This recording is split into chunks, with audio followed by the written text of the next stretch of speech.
शिव महापुराण की कथा कहती है, जिसको रात्रि में सोते समय या सुबह या ऐसा लगता है कि मुझे स्वप्न में सर्प नजर आते हैं, सांप दिखते हैं, कोई मरा हुआ व्यक्ति नजर आता है, उसको लगता है कि कोई डरावनी सी वस्तु नजर आती है, कोई श्वेत वस्त्र नजर आते हैं या कोई सर्प नजर आता है, तो हमारा शास्त्र कहता है शिवलिंग, जैसे ये शिवलिंग है पूरा जलाधारी पर रखा हुआ है, और जो शिवलिंग है, इस शिवलिंग के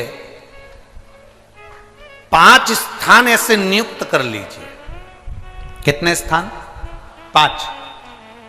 चंदन लीजिए, उस पे एक चावल का दाना, एक अक्षत, वो भी चंदन में गीला करा हुआ, पूरा चावल का दाना। 5 स्थान नियुक्त कर लो। एक स्थान ये कर लिया, हमने चंदन लगाया, उसमें चंदन का चावल का दाना लगाया। दूसरा स्थान हमने ये नियुक्त करा, हमने चंदन लगाया, उस पर चावल का दाना लगाया। तीसरा स्थान हमने ये नियुक्त करा, चंदन लगाया, चावल का दाना लगाया। चौथा स्थान हमने ये नियुक्त करा, चंदन लगाया, चावल का दाना लगाया। 5वां स्थान हमने ये नियुक्त करा, चंदन लगाया, चावल का दाना लगाया। बस एक बेलपत्र अशोक सुंदरी वाली जगह पर पहले चढ़ा देना है, फिर ये 5 स्थान पर चंदन की बिंदी और एक चावल का दाना लगा देना। इस बेलपत्र को उठाकर लाना है प्रदोष काल में।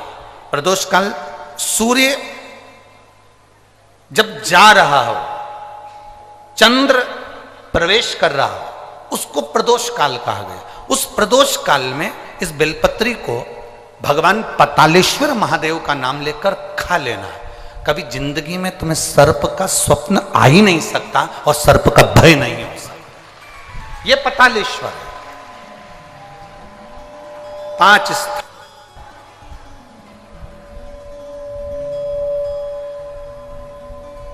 पांच स्थान नियुक्त करिए। समझ में आया है ना?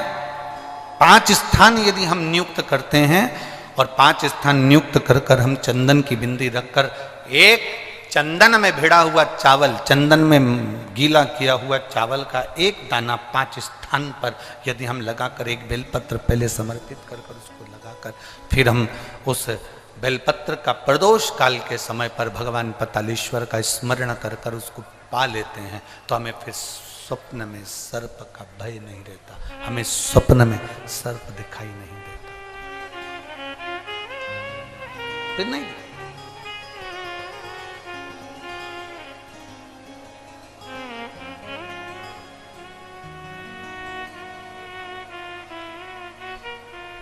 महाराज